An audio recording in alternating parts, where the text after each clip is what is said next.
Here's how so-called black people have been socially engineered and manipulated for generations. Now let's look up the definition of social engineering. Social engineering is defined as the use of centralized planning in an attempt to manage social change and regulate the future development and behavior of a society. Now, one of the first things I want to read to you is Law 11 from the 48 Laws of Power, because it's one of the main premises of this video. Law 11, learn to keep people dependent on you. Judgment. To maintain your independence, you must always be needed and wanted.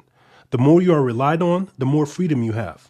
Make people depend on you for their happiness and prosperity, and you have nothing to fear. Never teach them enough so that they can do without you. Now, right off the bat, after reading that, one of the first things I thought about was the welfare state and how the welfare state was implemented in order to get people to depend on the government for food, for water, for shelter, and other things in order to survive. Now, the main thing I want to talk about in this video, however, is the Trojan horse called civil rights. And to preface my brief dissertation about civil rights, I want to read to you law number 12 from the 48 Laws of Power. Law 12, use selective honesty and generosity to disarm your victim. Judgment. One sincere and honest move will cover over dozens of dishonest ones. Open-hearted gestures of honesty and generosity bring down the guard of even the most suspicious people. Once your selective honesty opens a hole in their armor, you can deceive and manipulate them at will. A timely gift, a Trojan horse, will serve the same purpose. Now, as I'm going to break down further, civil rights is that Trojan horse in which our people have continuously been manipulated by. Now, the next book I'm going to read to you is from my book, Land of the Free, Home of the Slave, because in there, I give a brief quote from a judge who explains what civil rights truly are and how they operate. When we speak of a person having a right, we must necessarily refer to a civil right as distinguished from the elemental idea of rights absolute. We must have in mind a right given and protected by law, and a person's enjoyment thereof is regulated entirely by the law which creates it. Now, I'm going to read that last part one more time. We must have in mind a right given and protected by law, and a person's enjoyment thereof is regulated entirely by the law which creates it. So the main thing our people have been fighting for, which is civil rights, is actually privileges under the auspices and under the label of rights.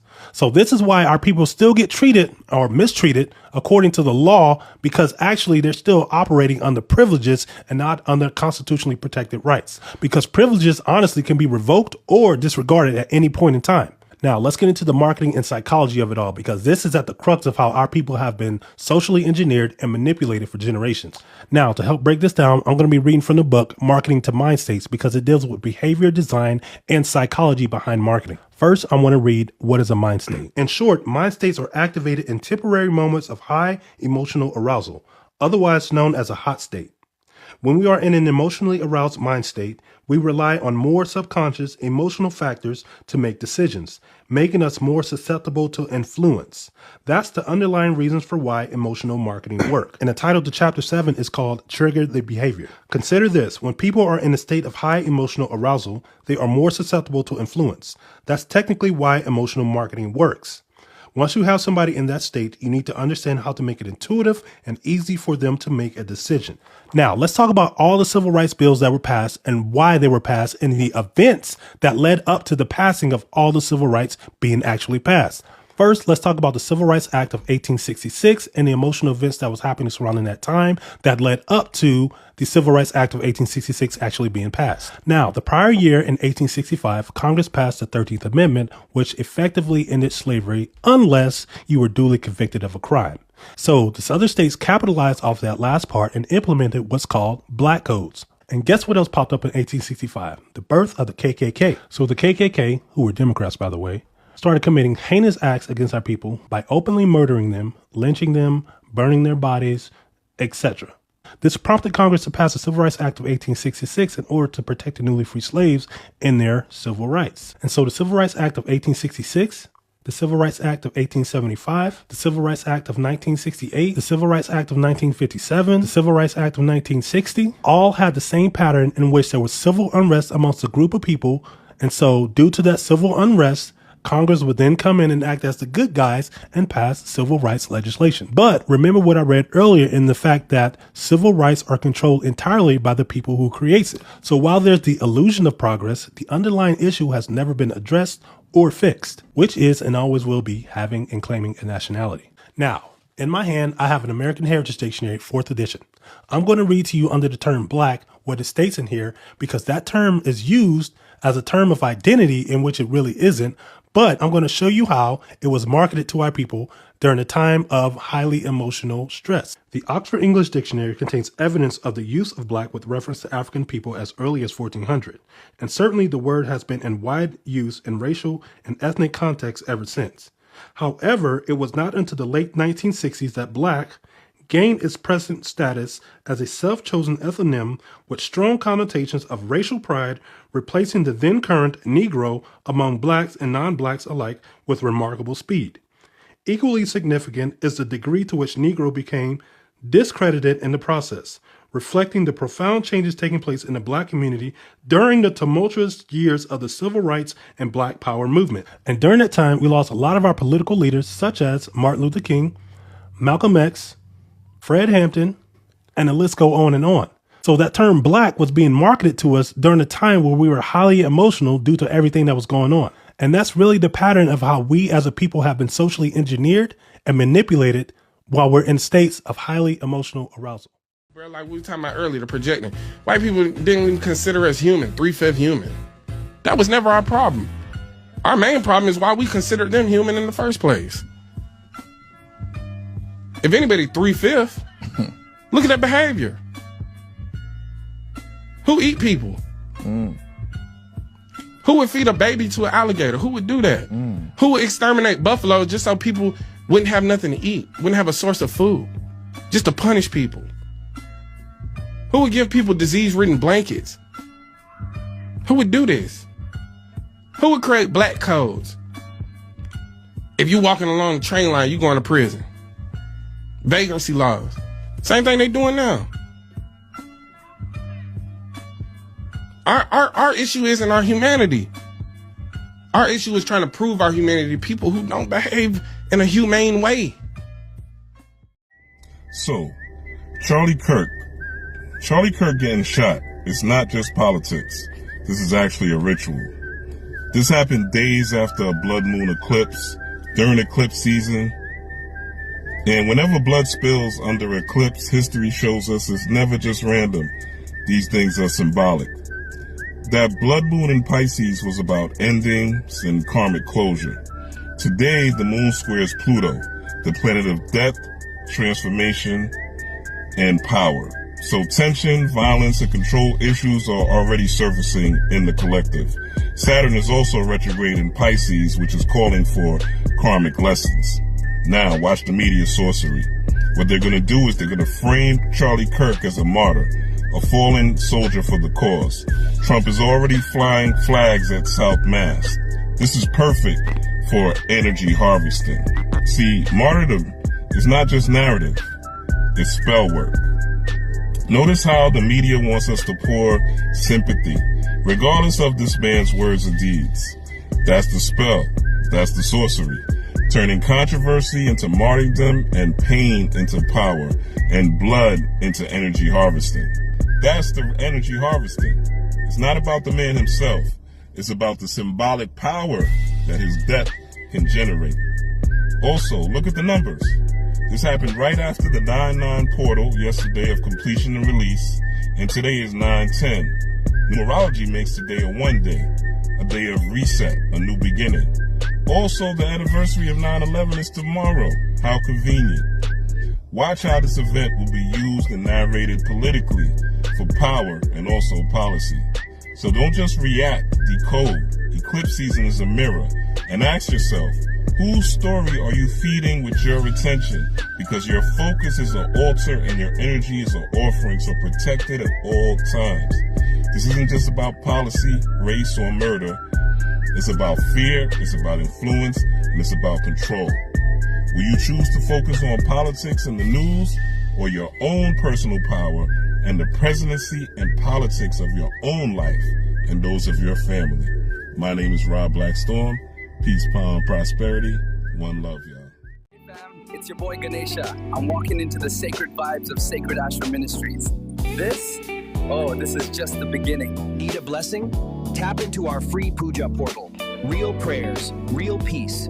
Only at sacredashramministries.org. We don't just read horoscopes. We unlock your soul's timing. That's the real astrology. Your dreams are sacred messages. We help you understand the language your soul speaks at night.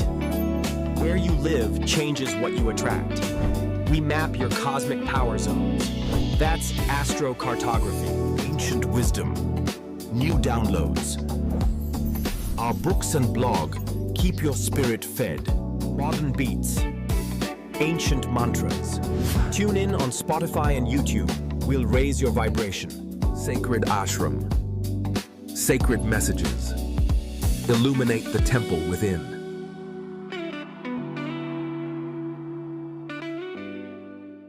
If anyone ever read Mein Kampf from Hitler, Hitler tells the world why he hates Jews. He says the Jews created communism. Jews are taking advantage of you. And people said, how?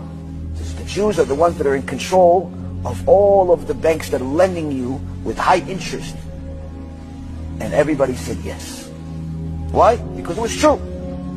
The Jews destroyed the economy in Germany by simply lending money with high interest. People that cannot meet this demand, the business is not growing as high as they thought it was going to grow, ended up closing down shop and saying, listen, I'm defaulting, and declare bankruptcy, you have to start all over. 500 years before that in Spain, the same thing happened. 900 years in England, it happened. 1186. The Jewish people were doing really well financially.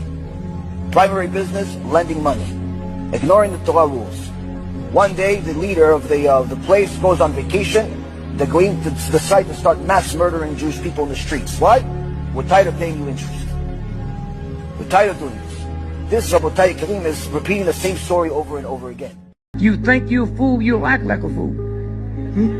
You think you poor, you act the way they tell you poor people supposed to act. Plant. You want to grow corn, you plant a seed. It works with everything else. Plant. You want to get a new car, buy the keychain and put it away. The car come to you. That's what the real God is about. We need to investigate everybody who worked on Call of Duty Black Ops 2. Because somebody who was in that room is a time traveler, and I am sure of that. If I were to tell you 13 years ago a game developer would predict the future, you'd probably call me crazy, right? But stay with me. You see, Black Ops 2 was released in November of 2012, and in every single Call of Duty game, there's a campaign. And in the campaign of Black Ops 2, China and the United States are in a Cold War. But why exactly did China and the United States get into a Cold War? As it says right here, it's because China stopped exporting rare earth elements, which is something that sounds ridiculously insane, like that would never happen. Only yesterday, that's what China did. You may be thinking, oh my gosh, this is a reach. It's a video game who said sometime in the future this would all happen. But it gets even crazier when you realize when Black Ops 2 was set. Because in this video game, it's not set in 2012. In fact, it is set in the year 2025. As in the year 2025 that we are in. Meaning that 13 years ago, the game development team that was building Black Ops 2 accurately predicted all of this down to the exact year that this is happening. Let's demystify who God is, okay? After I show you this, there should be no more doubt. Now, we had a marker, and it was that God, which derives from the Germanic term, seemed to have an identity connected to Gud or Guden, a Germanic or Gothic king, okay? It goes deeper. It goes so much more deeper. Even I was like, that could seem like, even though it's deep, that could seem exoteric to what I found. This is what I found. I found your God. I have found your God. And I'm talking about the religious people that obey the Abrahamic tradition.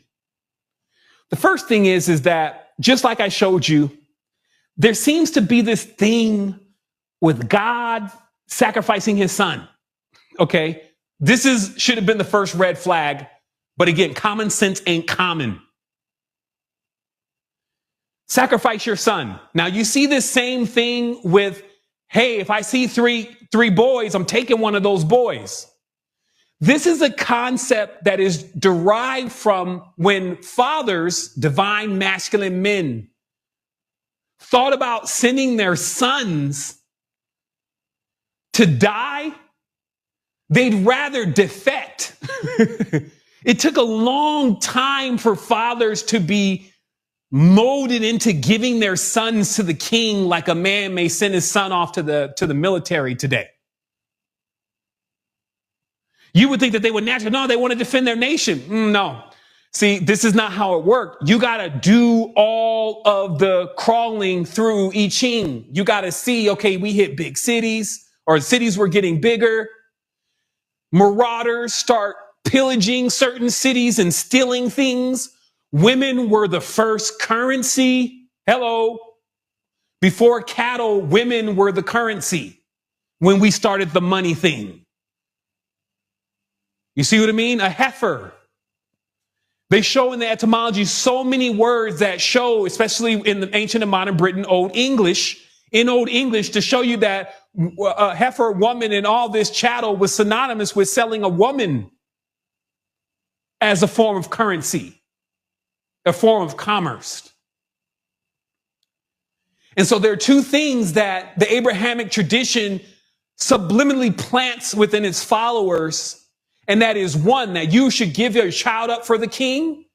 And they do that first by telling Abraham flat out, you need to go sacrifice. The trip is, according to the context, do you know the one that tried to stop Abraham from sacrificing his son? The devil. Man, what kind of mind bender is this? Go look it up. The one who stops Abraham in the Arabic tradition, or so-called Arab tradition, okay? Because Islam is about the body. This is something else. Clearly. Do you know who stops him? The devil stops him. So what am I to believe? Am I to believe that if God asks me to do something and something tells me not to, as far as like killing my own son, that it's the devil telling me not to kill my own son so I could disobey God? Whoa. That's a double-binded Gordian knot. So let's go forward, though. Like, of course, he's like, no, I'm just kidding. I just wanted to see if you were going to do it. And then one testicle later, or one testament later, he's actually killing. He's like, look, we're going to do this different. I'll kill him. What sense does it make to ever believe that one person is the only child of the Supreme? Whoa.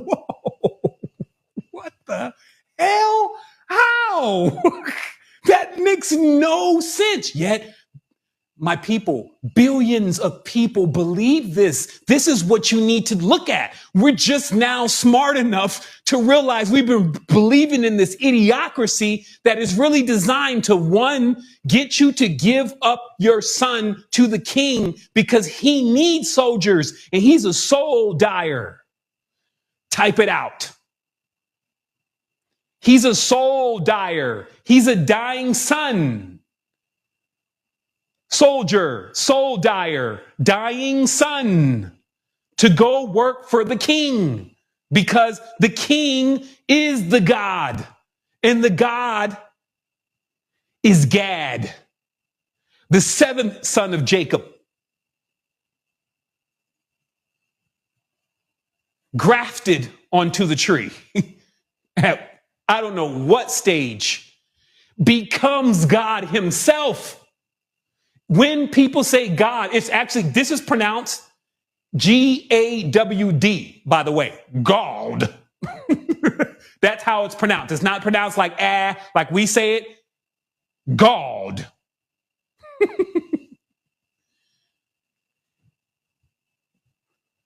Let me show you some more, because we're not doing research. We have all these people around us who keep saying they know what's going on. Now we're in space. Now we're with the Anunnakis, the UFOs. You haven't even figured out Earth.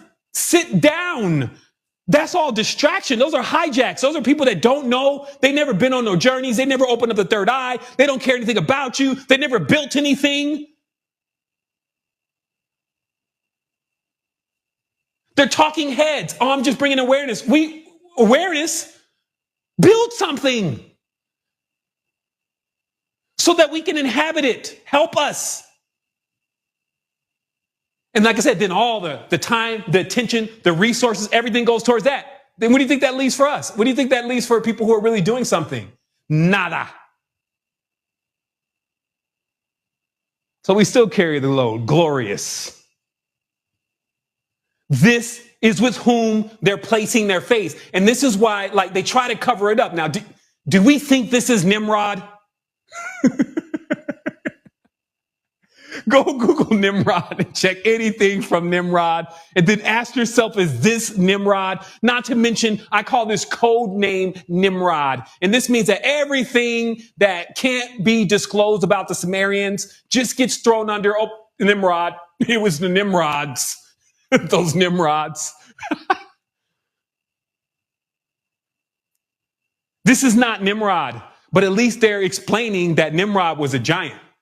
Nimrod was amongst the fallen. Nimrod, blah, blah, blah. And then they, proceed to throw Nimrod ass under the bus. Because that's what this consistently does, is that it's all a level of priestcraft where they are so in tune with each other, brainwash, that they have poisoned the people.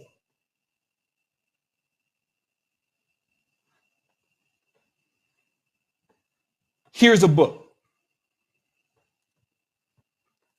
If you don't think I know what I'm talking about, see how big this book is? Okay?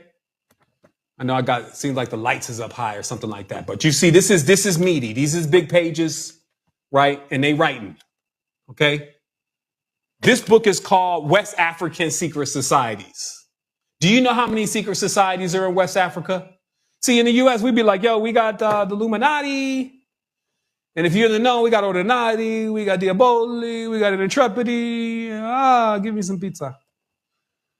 But the secret societies inside of West Africa or in Africa in general are numerous.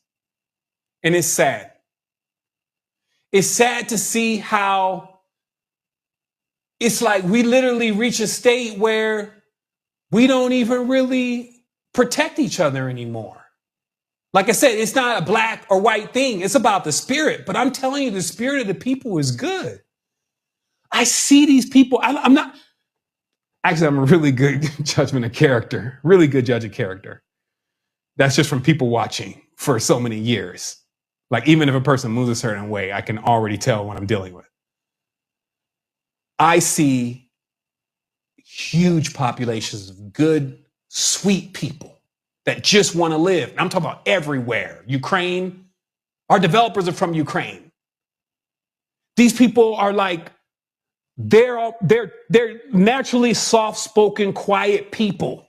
That's just how they are. They ain't crunk, if you may. You see what I mean?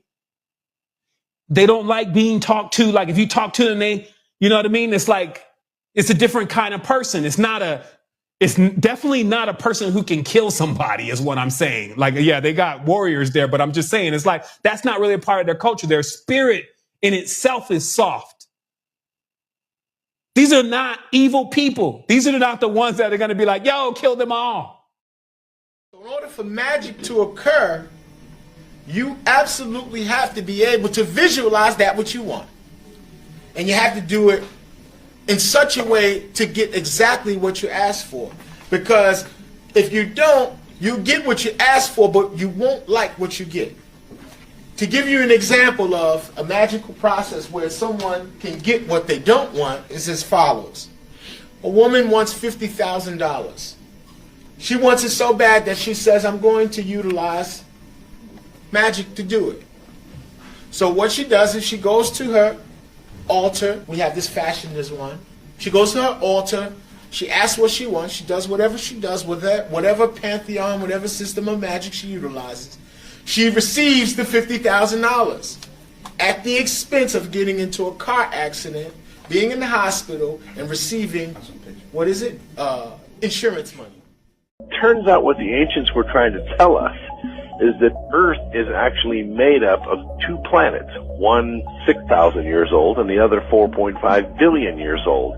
And these two Earths are of different energy states. One is a very high energy state, one a low energy state. In the scriptures, they're called a spirit Earth and a temporal Earth. One day, this day, right now, 21st century, they would come apart. Well, what do you mean come apart? Physically? Yes, physically, the higher vibrational Earth would become dissident with the lower vibrational Earth, and they would separate, just like the human spirit separates from the human body. Earth is about ready to either go through birth or go through death. You're not predicting that planet Earth is going to split physically, are you? Not split down the middle. It's more like phase apart. Two whole planets will go separate ways in space. One higher vibrational, one lower vibrational. Literally? Yes. What does that do to all of us on this planet? All of us, obviously, are going to be divided.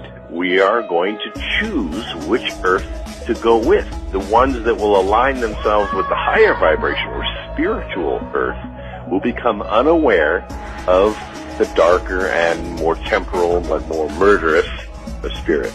And they will remain with their respective Earths. For a limited time only, you can take advantage of our special offer on our detailed astrological reports. They make a great gift, so don't miss out on this opportunity to connect with your cosmic divinity.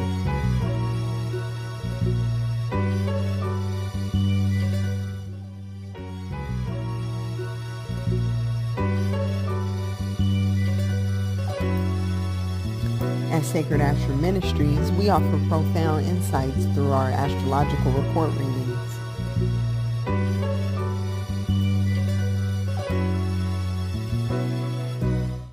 Buckle up your seatbelt. Government schools in the United States are extremely successful.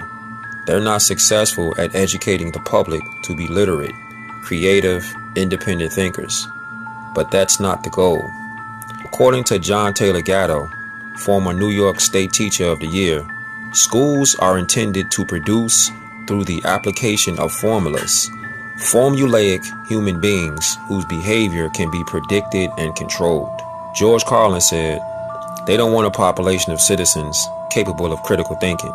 They don't want a well-informed, well-educated people capable of critical thinking. They're not interested in that. That doesn't help them. That's against their interests. Know what they want? They want obedient workers, people who are just smart enough to run the machines and do the paperwork, and just dumb enough to accept it." Narcissists poke at you energetically so they can bring you closer to their unconscious vibration of shame. What I see as a clairvoyant is that narcissists put these small little passive-aggressive comments into the conversation. They just kind of throw them in there to see if they can throw you off center to eventually create the portals for lower astral beings to attach to your aura. They love to get under your skin and then pretend that it was all in jest, all in play. But really, there's the unconscious intention to make your vibration lower so that it can match the energy of the entities which swirl around in their aura. Only then can they get into your field because of the frequency matching, and they can attach or try to get energy. So here's the key. When you have purpose, when you have boundaries, when you have a full life, you naturally repel away from narcissistic dynamics to a safe distance. And then they don't start to affect your life. So therefore, narcissists end up teaching you how to have a full life. They show you when you're not doing that, and they help point you back to purpose and to all that which gives you naturally and innate boundaries. Nobody can teach it to you. It comes naturally. It's an organic part of who you are when you're living your fullest. All right, hope that helped. God bless. Here's the drink that will remove sugar from your veins and make bad circulation disappear without using so many pills. Bookmark this video before it disappears. We'll use a generous tablespoon of rosemary. You can use fresh or dried.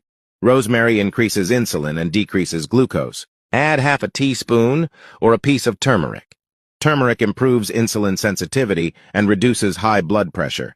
Before continuing, don't forget to write thank you in comments and subscribe to support me. Next, take 2 pieces of cinnamon. Cinnamon has the ability to improve blood sugar regulation. These ingredients together contain antioxidants associated with improvements in the immune system, the one responsible for protecting the body against external organisms. Frequent consumption helps maintain good blood circulation. Add 2 cups of water to a saucepan and place all the ingredients. Boil for about 9 minutes. You can now pour yourself a glass of our mixture. The sugar in your veins will reduce considerably. Save video to favorites and comment, "Yes, I will use it." Sound is not just art, it's energy medicine. Every mantra you chant reshapes your frequency, whispering healing back into your cells. Want peace? Chant Shri. Want strength? Chant Ram. Want inner clarity? Chant Om. Speak with devotion. Let the sound do the rest. What's your go-to mantra? Let us know in the comments below. Sacred Ashram, sacred messages. Illuminate the temple within. Explore more at sacredashramministries.org from our book, Awakening Through Sound, available on Amazon, Kindle, paperback, and our website. Okay, so do y'all remember drawing these as a kid? But I don't mean just like here and there. Were you one of those types of kids that drew these everywhere? Every notebook, on your sneakers, on your jeans, all over the place? Okay. Are you now witchy, mystical, spiritual, the weird one in your friend group that always wants to talk about astrology?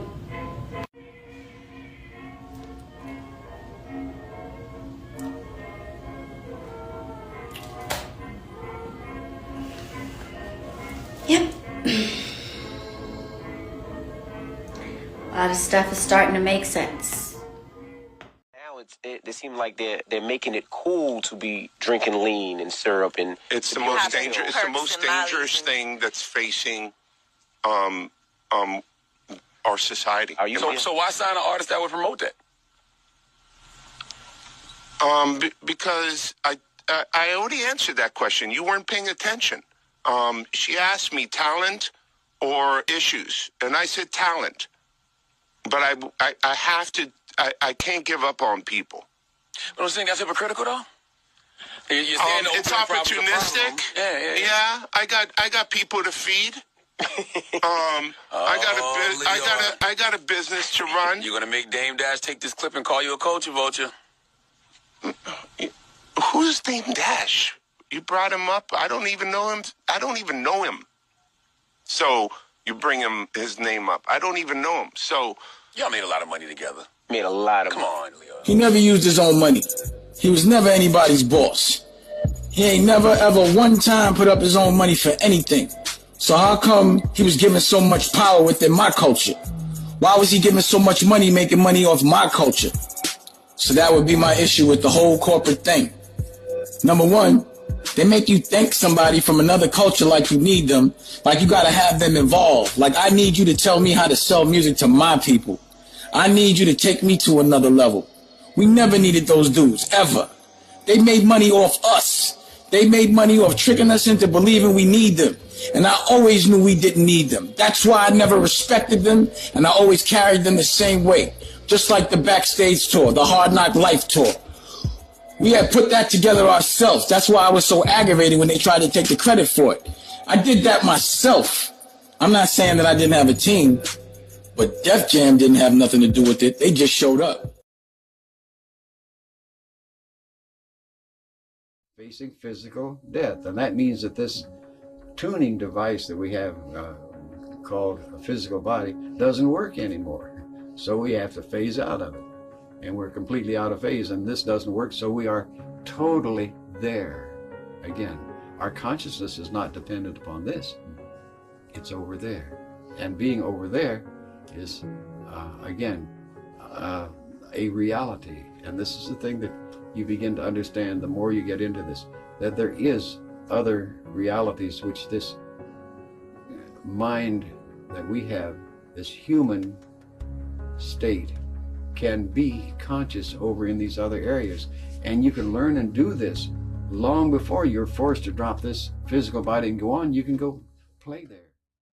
Why we lost the battle in the 60s. Why you never hear nobody talk about the 70s. How many of you people here talk about the 70s? Nobody. Everybody said, boy, in the 60s. And here we are in the 80s. You know, nobody talk. Because in the 70s, those whites regrouped and wiped us out. You see, here's what happened. White women saw their men in trouble. And like all female animals, anytime the male gets in trouble, the female attacks. That is a law of nature. A law of nature. If you don't believe it, we can prove it in a zoo anytime you want to.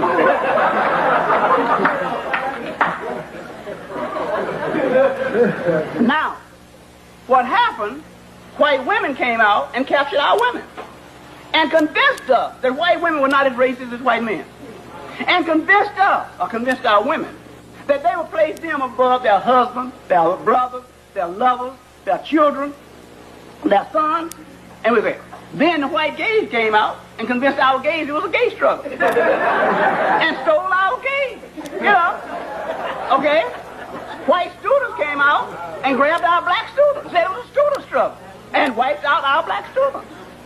And all of a sudden, we up and wondering, where's the fight? You know?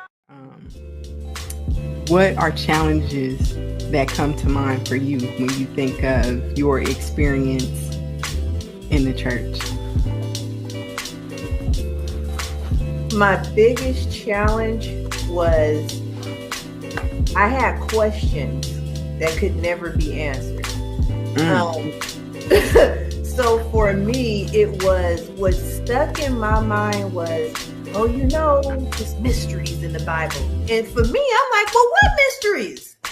You know, but I just had a lot of questions that could never be answered. So that would be what I would say was challenging for me, is wanting to know more and feeling like there was more to this, but always being told that, you know, this is basically what it is. That was my challenge. Remember, but if you went to public school in America in the 1990s, you were 100% tested for psychic ability. The GATE program was the Gifted and Talented Education Program. I was a psychic in the Navy, and the number one question I get when I tell people that is, how did you get that job? Did you just walk in there and ask them for it? And I always have to tell them no, because that is not how it works. I actually got discovered when I was in elementary school at 10 years old through the GATE program. The GATE program was actually run by the CIA, and because they did it in elementary schools, most people assume that they meant gifted and talented, like you may be gifted at reading or talented at math. That's not what they meant, babe. They meant, do you have a gift? Are you talented at psychic ability? First of all, what they were looking for was people to serve in the military, and they were looking for somebody that was good at a specific psychic ability called psychometry, the ability to read the energy of objects. If anybody's followed my page for long enough, somewhere on there is a video that says, I was a psychic in the Navy, but it doesn't work the way you think it works. I actually can feel the energy of mechanical objects, and I can tell you where they're broken. That is what the GATE program was looking for. Does anybody remember these cards? The cards with the pictures on the back, and one person would hold it up, and you were supposed to be able to visualize or see if you could visualize the picture on the other side of the card. You were not supposed to be guessing. You were trying to see if you could actually feel or tell what was on the other side of the card, either through a physical feeling, a vision in your head, or just something, right? But you were not supposed to be guessing. They would say specifically the word visualize on purpose because they did not want you to guess. For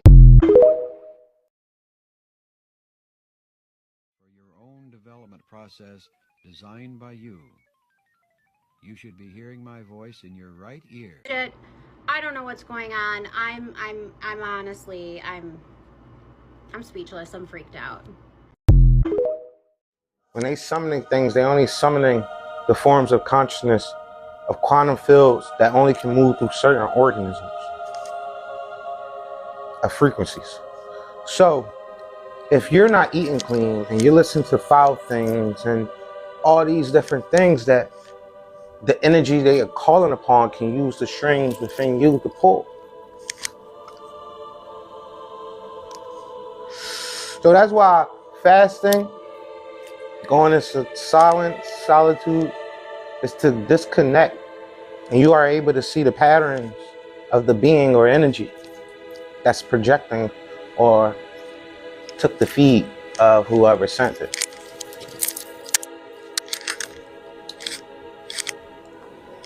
Because the less things it got to hide behind, the less faces,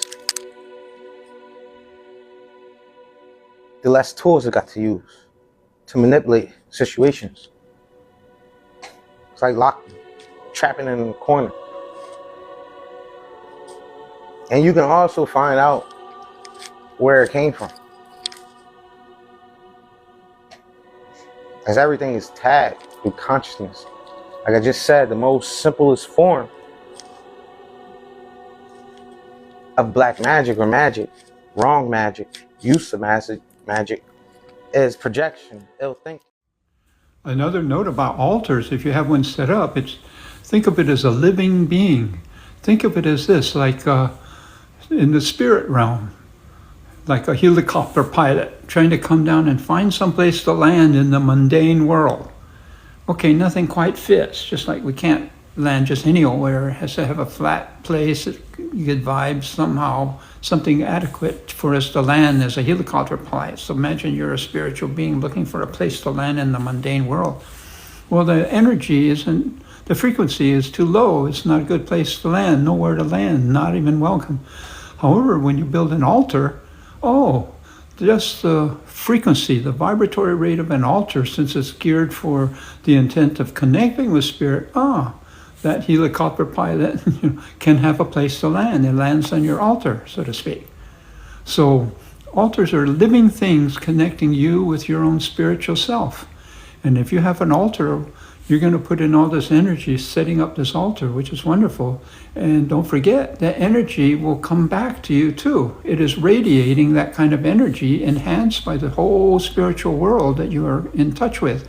It'll come and radiate it back into your living room, into your space. So it has a wonderful benefit. It keeps you centered. It keeps you reminding you of, getting in touch with your higher angels and so on. It's a wonderful. Don't give a fuck. Many of you are feeling the sadness and frustration in your lives because you give too many fucks about things that don't bring the joy or benefit in your life. Give no fucks. Of course, it is not easy to suddenly overnight stop giving a fuck, especially after you spent your whole life giving unnecessary fucks. Like with any bad habit, it takes time to break. For instance, if you start today, give one less fuck than you did yesterday. Tomorrow, again, one less fuck. The next day, maybe 2 less fucks, and the next day, maybe 3 less fucks. After a few weeks, you might find you are giving far fewer fucks than you did before. And in one day, you will open your bag of fucks and you will find that it is empty. And that is the day the joy will come in your life. Because you'll discover that you have no fucks left to give. And that is the day you will no longer give a fuck.